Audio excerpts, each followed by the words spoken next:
Ladies and gentlemen, welcome back to PANGEA Talks, thought leadership conversations with some of the world's leading experts in family wealth matters. Our CEO series is dedicated to interviews with CEOs of select companies that are making positive global impact in ESG and innovation while transforming our future.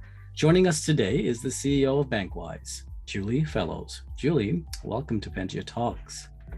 Thank you, Declan. It's great to be here. Well, lovely to have you. BankWyse is seamlessly and reliably bridging the gap between traditional banking and the rapidly evolving world of cryptocurrency and digital wealth. For the listeners on this PANGEA Talks episode, BankWyse provides, and that's BankWyse, I'll spell it because it's spelled in a very unique way, BankWyse. BankWyse provides banking, digital asset management, and white glove customer care all in one place. Now, Julie, your customers are free to invest, transact, and manage both digital and fiat assets in a secure, fully integrated environment. And what's unique about BankWyse and why we're having this conversation is that PANGEA, we are always keeping an eye on developments that will affect the future of our families. And it's just the nature of our thinking because we're thinking generationally. One of the key things about BankWyse that really drew our attention is not only the leadership team, which is highly qualified, but also your charter. You actually have a charter for BankWyse that's granted by the state of Wyoming, which some have called the most crypto-forward state in the United States of America. And I'm very excited to have you on the PANGEA Talks conversation today as our listeners get to know you. Before I invite you to share some of the fantastic things about you, Julie, I'll share a bit more so our audience here who's getting to know you for the first time at PANGEA Talks gets a bit of really the depth and breadth of your experience. You have over 30 years of business experience as a qualified financial expert under SEC requirements, an independent director, a senior executive, and regulator. You were once a national bank examiner with the Office of the Comptroller of Currency, the OCC, of the United States Department of the Treasury in Denver, Colorado. You were also at one point the Senior Vice President, Portfolio Manager, and Chief Compliance Officer with Key National Finance, a publicly listed company with a market cap of just under 17 billion as I checked this afternoon. And you are currently an advisory board member with Global Digital Asset and Cryptocurrency Association that's based in Chicago, Illinois. I haven't even begun, Julie, to talk about your 15 years of board experience, including the independent director and advisory board member that you are for private companies, industry boards, and nonprofits. My gosh, among the other ways I'm aware that you're contributing to your community, you're also a member of the WISE Women's Council, a unique leadership incubator for women in business. And that's incredible. I'm always inspired by leaders who recognize the importance of giving back to their community. Julie, amongst your incredible accomplishments and community contributions, you have also carved out time to complete Harvard University's Cybersecurity, Managing Risk in the Information Age program. And I had to take a breath now because there's so much more that I could share with our audience about how incredible you are with this fascinating, just intriguing and impressive CV. Julie, as we get to know you at PANGEA Talks, I'd like to learn more about Julie Fellows, the person. And so I'd like to open with this question. Who is Julie Fellows beyond the CV? Well, thank you for that. Thank you for your introduction, by the way. I would describe myself as being purposeful and a conscious leader. I'm really passionate about making a positive impact. And, as you talked about my experience, as I've gained experience in life, I've become more select in where I invest my time and my energy.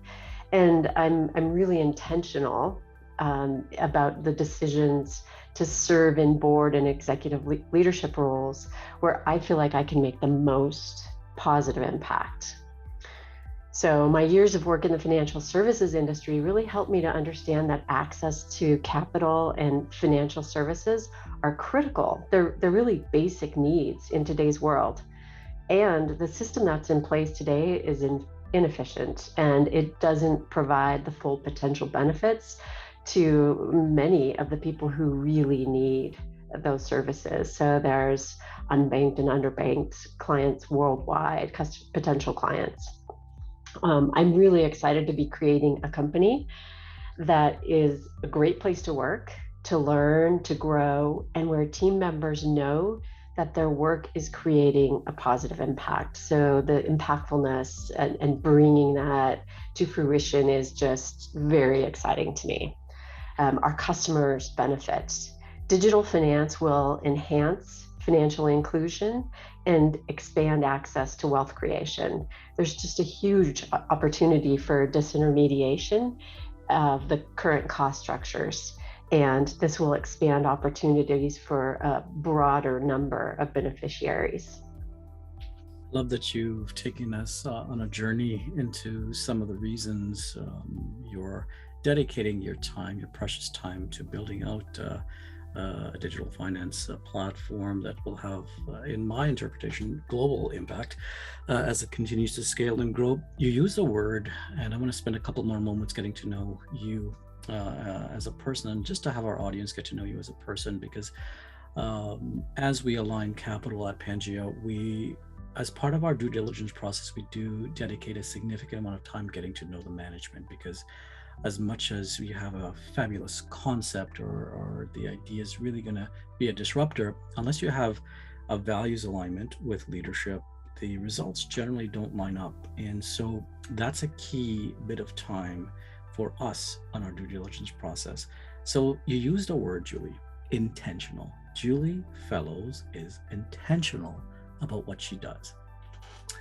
Of all the fabulous opportunities available to you based on your life experience, your education, and doors that have been opened to you because of the hard work you've done over the years, why did you choose this particular area in digital finance to focus your time on versus, let's say, a blockchain, a core blockchain or core tokenization or other parts of the financial ecosystem? What drew you here? What was the intention that drew you here to start creating BankWyse? That's a great question. I really think it's because I saw alignment with my skills and expertise in being able to immediately provide value to this entity.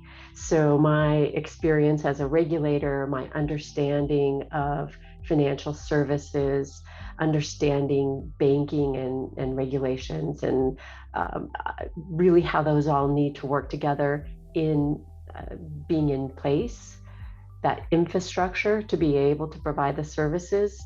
I felt that I would be able to immediately add value and impact. And so, we talked a little bit about my intentionality, and I feel that to be effective and efficient, I want to make impact. And I saw that opportunity with this opportunity, and the fact that this is revolutionizing finance. We are really changing the industry, not just us, but it is undergoing a significant change. And I want to be part of that. Sounds exciting, absolutely. You use a term there that I was enlivened to hear, revolutionizing finance. I'm a 25-year veteran of the Canadian wealth management sector in the ultra high net worth and high net worth space. And when you talk about this revolutionary change, Julie, in the context of BankWyse, what would you say, Julie, are the top 3 things that our listeners need to know about BankWyse?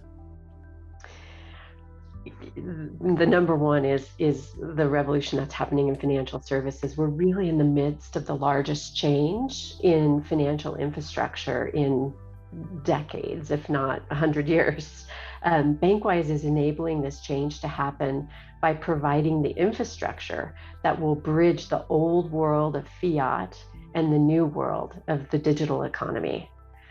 The velocity and growth is just huge, and total addressable market that was projected in 2020 has already been reached. Several years earlier than was initially thought. So the velocity and growth is amazing. The second thing that I would say is BankWyse is the first of its kind, and initially will store, transfer, safeguard digital assets, and provide traditional commercial banking services in one seamless, integrated solution. That's really our MVP.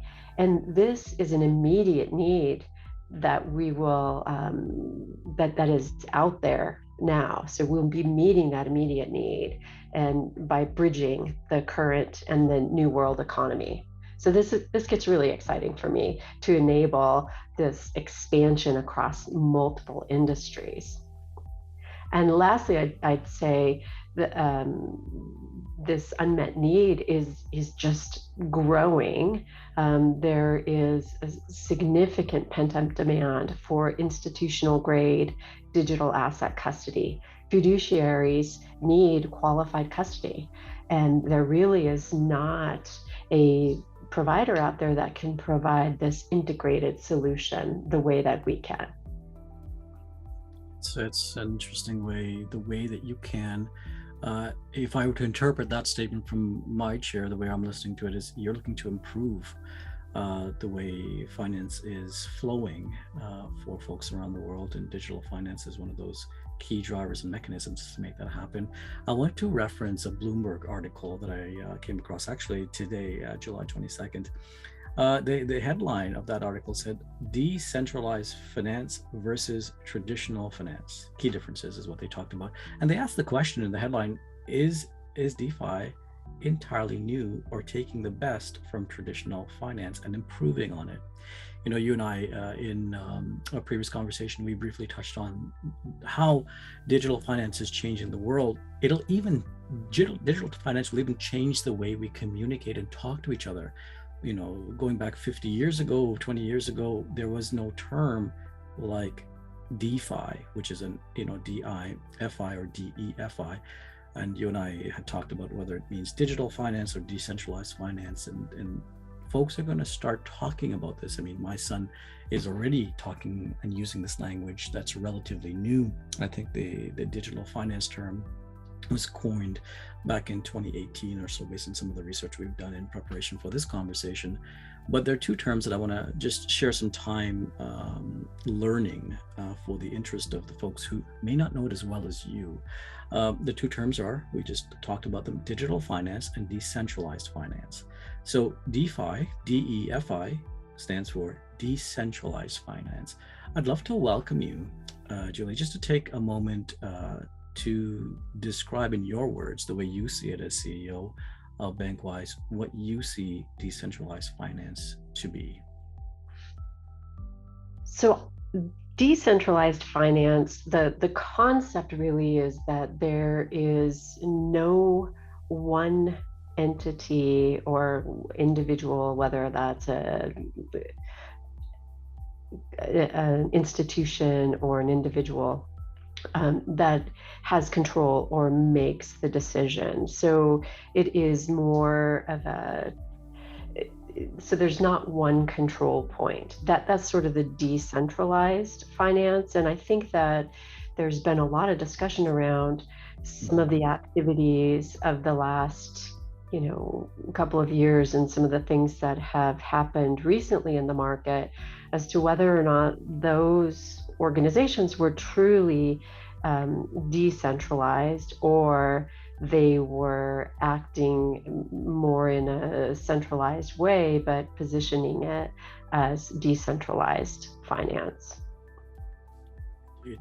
And from what I'm understanding, and I appreciate you sharing what you shared, DeFi is emerging, from what I understand, as how some folks in the space are describing it as an exciting new financial technology taking on the centralized banking and finance sector.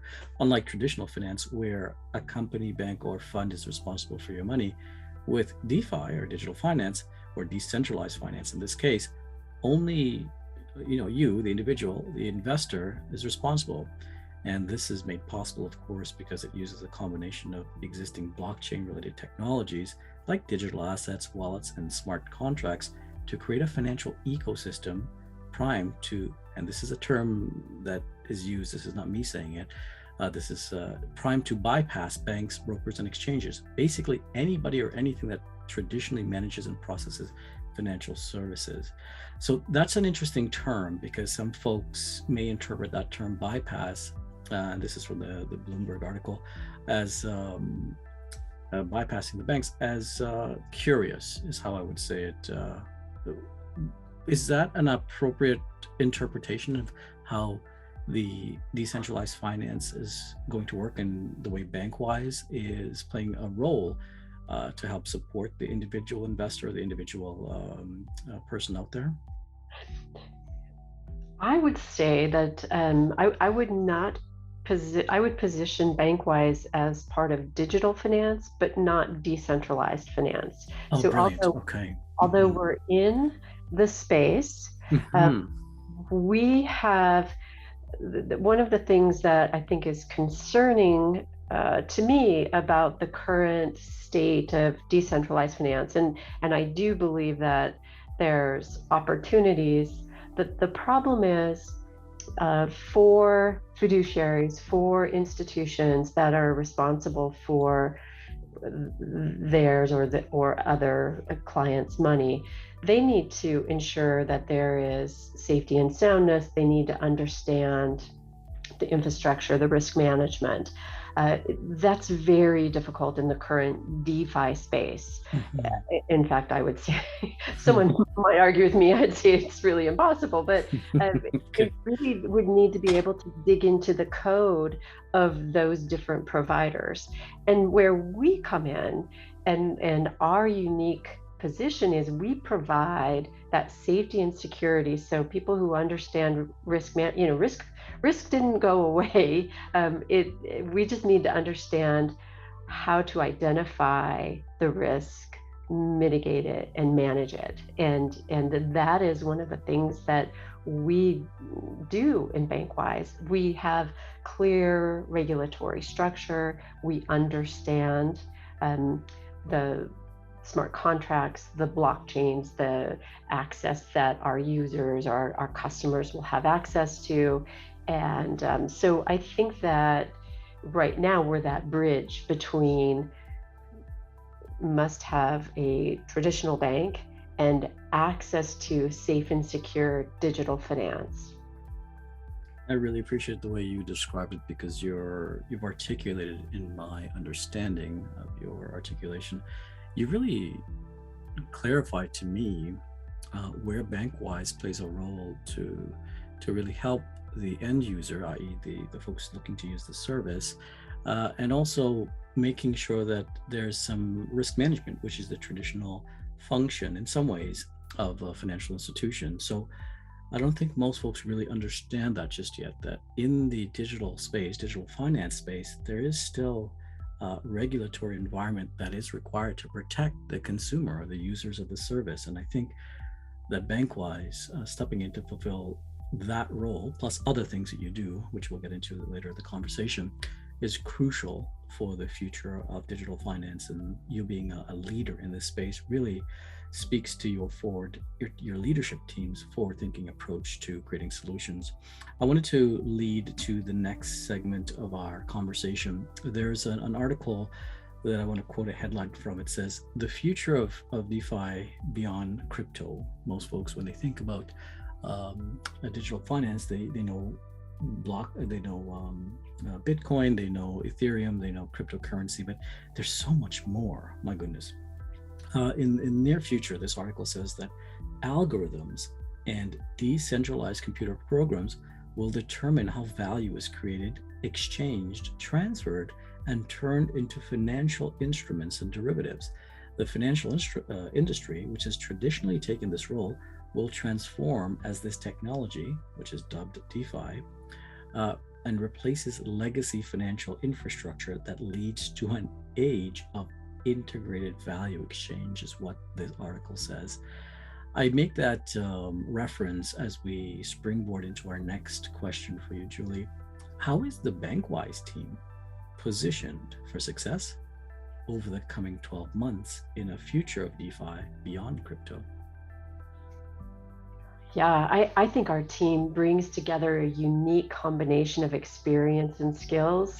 We include successful entrepreneurs in startup organizations, financial services, regulatory expertise, digital asset, just general value creation. And this blended expert management team, because we're able to bring this team together and bring the synergies of this team together, we are really positioned well to take advantage of this revolutionary opportunity. And we're getting a lot of interest from top talent around the world. Really, the greatest minds are wanting to be part of this type of not only a business, but something that is so dramatically changing and will provide the infrastructure for the future of finance. It has a greater purpose, really. It's more than I'm off to the bank. That statement, and I pay close attention when I share time with our guests on PANGEA Talks, it has a greater purpose. I feel like we could spend hours talking about that.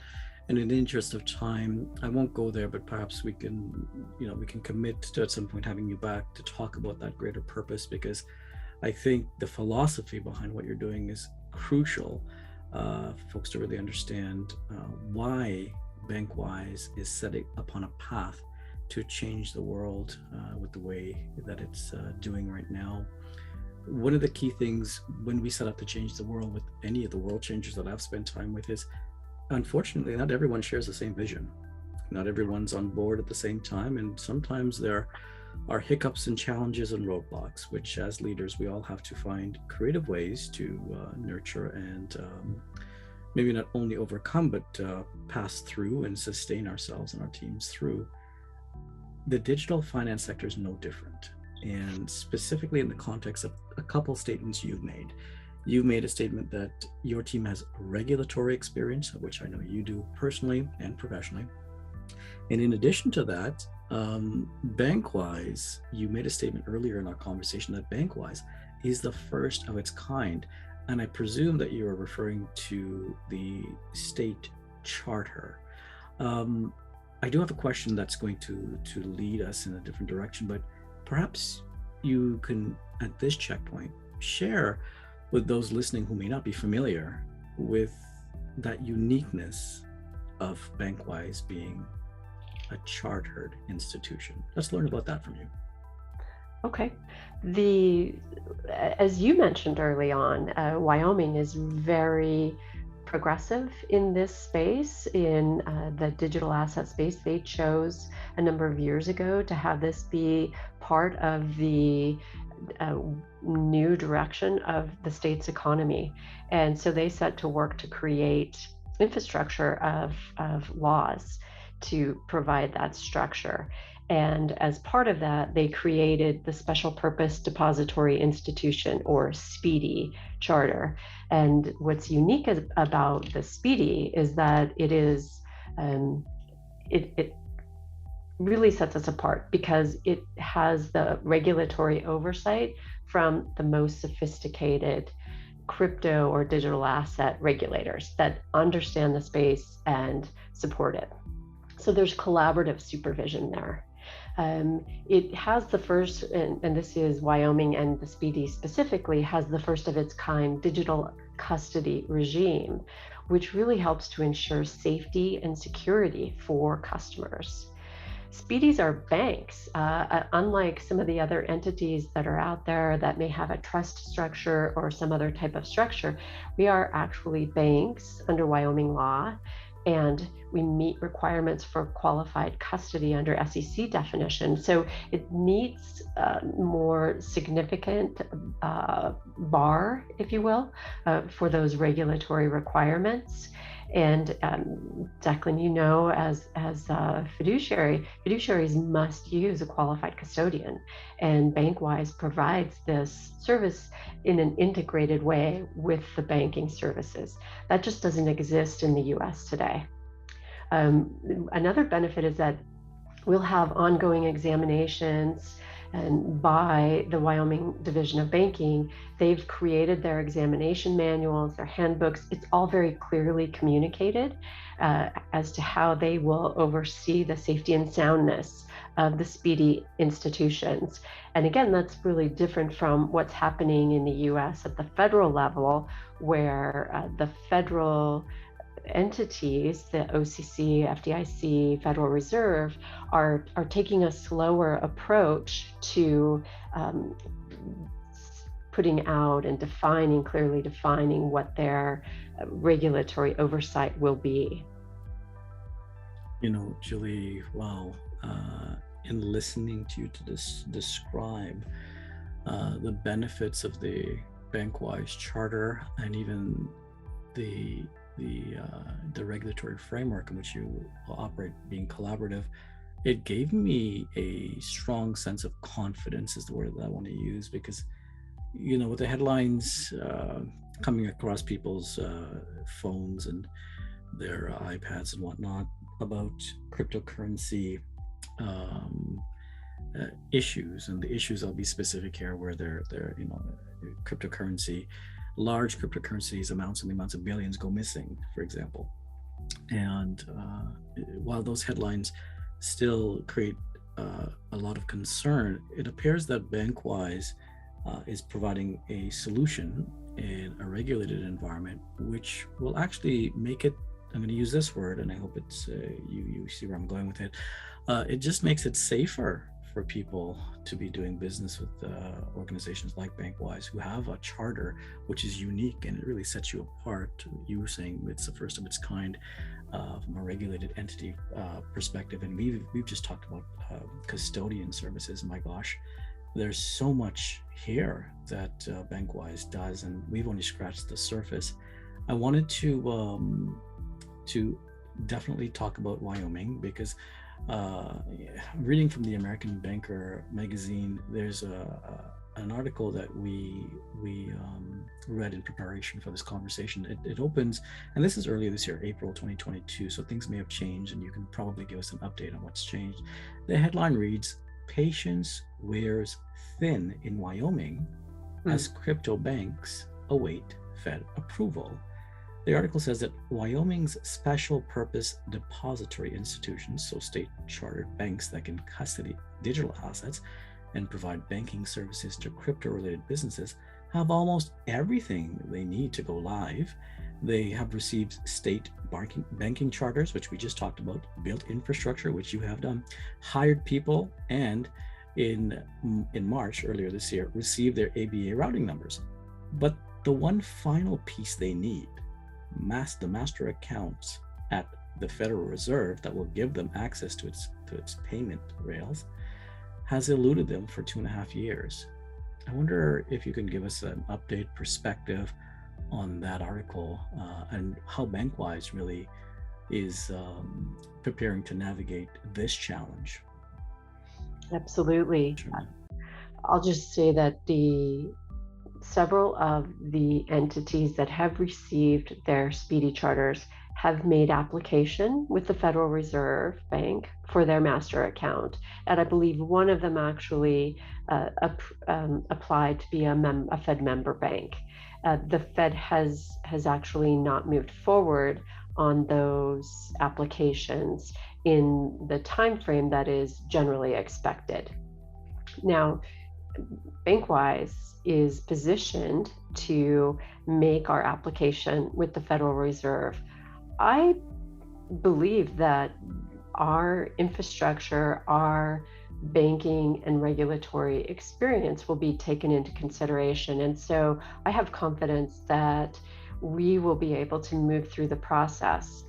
But I'm not putting all my eggs in that basket, in that we are pursuing relationships with other banking organizations, which will enable us to open our doors and serve our clients even before we receive that master account with the Federal Reserve. I appreciate you giving us that perspective. I mean, most folks will not even begin to have a modicum of insight as you have, because you live and breathe the space and you have for decades. So I thank you for responding in a way that's accessible not only to me but other folks on the call who will be listening to it. And as with all regulatory environments, we recognize that it's a slow-moving train, and Mhm. patience is the virtue here. I think it's curious the juxtaposition as I think and reflect on that statement as I've made it. Digital finance disrupts, it moves so quickly, but it has to do so in an environment that moves at a snail's pace in the regulatory environment. So it's a fascinating juxtaposition as I hear myself say it out loud. As we look to the next segment of our conversation, and thank you for being so gracious with your time, I wanted to quote another article in Forbes that we came across in preparation for our time. It says, the headline, it says in the article, "Is the future of finance decentralized?" This is actually from June 2022, an article here. And is the future of finance decentralized? The article states that if legacy financial institutions can begin offering DeFi services to the unbanked and the underbanked, a term which you used early in our conversation, providing consumers greater access to the blockchain ecosystem through their existing banking services, and this could help close the micro, small, and medium enterprises finance gap. It's fascinating that in our conversation we're here with what the thought leadership is out in the marketplace in terms of working with the existing banking services. The article then goes on to say, if the blockchain principles that affect DeFi becomes fused within the global financial architecture, what we might see are benefits like faster international transactions, opportunities to make money work harder, and simpler access to lending. This sounds to me like BankWyse is already doing it, and the future at BankWyse is now. As we look out into the future, Julie, as CEO, I'd invite you to describe your ideal state for BankWyse 3 years from today. Okay, that's great. Yes, in 3 years, BankWyse will have successfully bridged the two financial worlds that we've been talking about, and that is the old fiat world on, the more traditional system, and the digital space, resulting in a more inclusive financial system that focuses on delivering value for customers. And so a couple of those things that you mentioned, international transactions that are less expensive, access to capital for more people in an easier way to obtain that. Those are some of the things that we have plans for. And so we will, in 3 years, expect to utilize our significant revenue growth to provide resources for our next phase of growth. And that will enable us to expand into services and channels which support additional channels or areas of focus to disintermediate those industry segments that are really ripe for change. I mean, we look at the credit card industry where there are significant merchant fees, the remittance space, investment in real estate. There are a lot of different segments where we can really provide a lot of value, lower cost structure, faster, more efficient, and transparent transactions. So the industry channels that we will pursue will be determined in part by some of our strategic partnerships and relationships that we're working on right now. Indeed, you mentioned a few of these services, banking transactions that BankWyse will be able to deliver in a way that is unique in the marketplace. You also mentioned custodian services. I know there are a number of other services that BankWyse will be able to provide. Would love for you to just share a bit more for listeners that are new to BankWyse and the types of services that are available under the BankWyse banner. Our immediate go-to-market is the integration of commercial banking services. So what you would expect from a commercial bank, your savings and debit and money management services, those integrated with the digital asset custody solution that provides access to exchanges and is able to, in a qualified way, hold those digital assets for safekeeping and access to trading or fractionalization and distribution. And beyond cryptocurrency, that's really what a lot of people are thinking about right now in the digital space. But we believe that the crypto is only the first use. There will be much more digitization of many types of assets. And the benefit of that is that they can be fractionalized. So what that does is it democratizes wealth creation. So people who have a smaller amount of money to invest into an entity, they can now have, a couple $100 and own a piece of this real estate investment trust or whatever it is. So it can be fractionalized and be more liquid as well. So people are able to move in and out, but that will enable more people to be involved in that process. It's exciting for me because as you speak, I hear applications for the BankWyse platform in our own business at PANGEA. We've got a number of private enterprises through families that we help to oversee because they've asked for our counsel and guidance on a number of aspects of their wealth spectrum. And you use the word real estate investment trust. We're working with a private real estate investment trust in Toronto that's doing some fabulous work to preserve communities and heritage buildings in Toronto while also creating value for investors.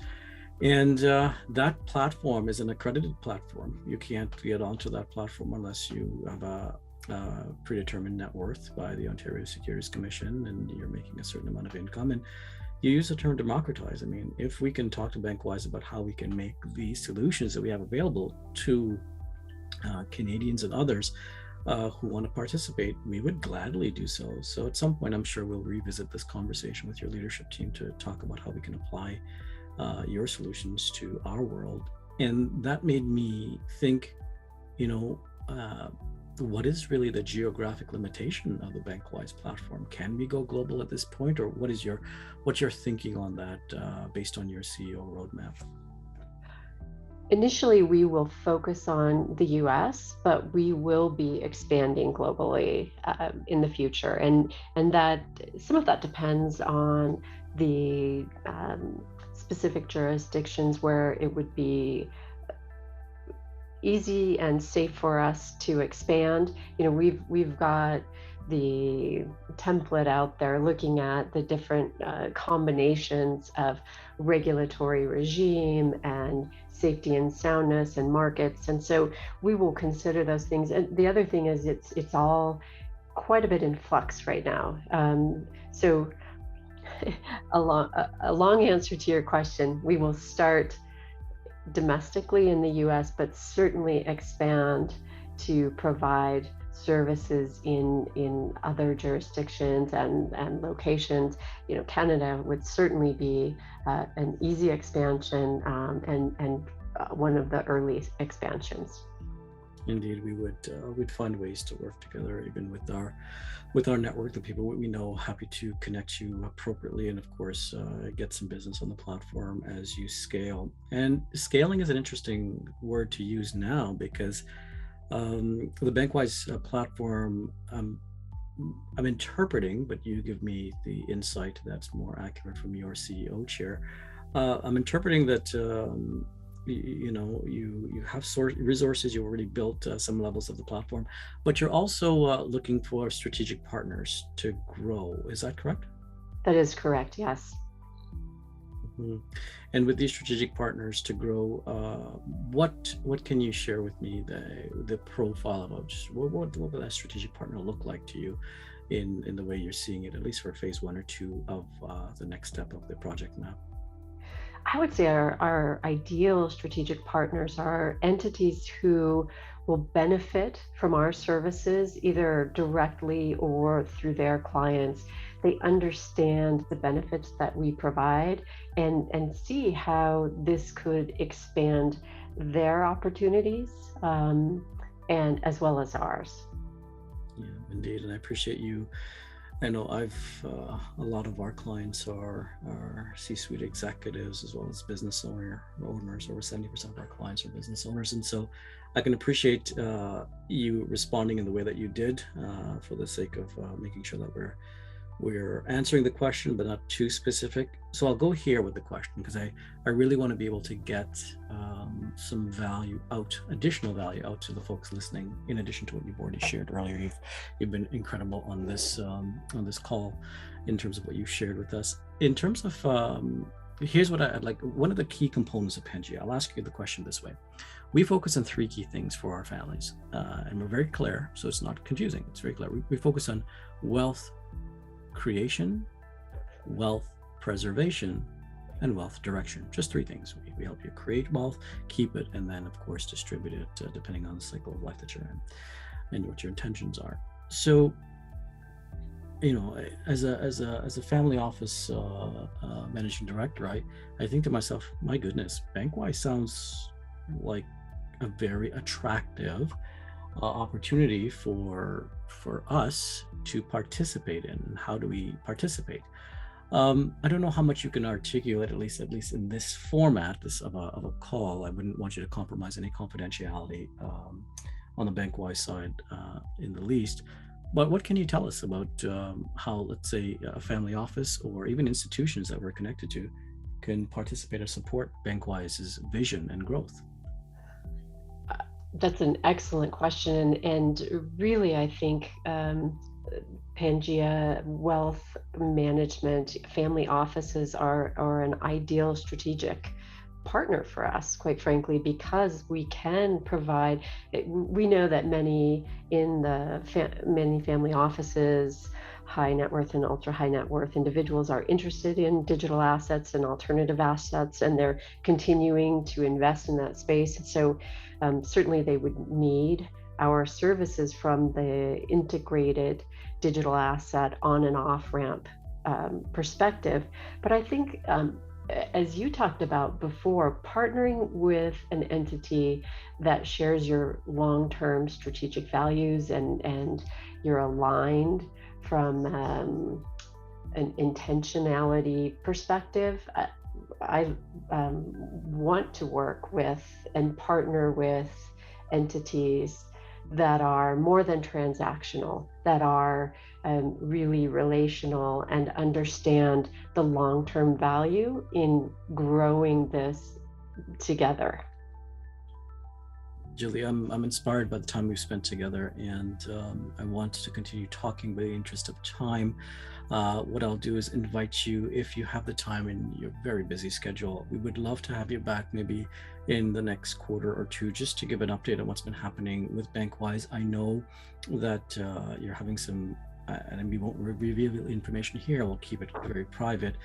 We know you're having some conversations with some significant institutions who want to participate in the success of BankWyse. So perhaps when it is publicly available information in the next 2 quarters, we can talk some more about it then. And in the interim, we'll keep in touch and be very well informed by what's happening with you and the BankWyse leadership team and all the great, fun, interesting, unique disruption you're making in the digital finance space. I'd love to leave you with any final comments that you'd like to share, thoughts on this conversation for those that are listening. Over to you, Julie, for final comments. This is an amazing time in history. I think people, when you're in it, you don't recognize how significant a time that it is, but the old ways and old infrastructure is going away, and this is the new way, and it will be so exciting to build it. And I'm really happy to talk with you, Declan, and to share our vision with your clients. And I really look forward to keeping in touch and sharing our success. Julie, thanks ever so much for joining us on PANGEA Talks CEO Series. We certainly will have you back. Wishing you and your family a fabulous weekend, and we'll talk soon. Bye bye for now.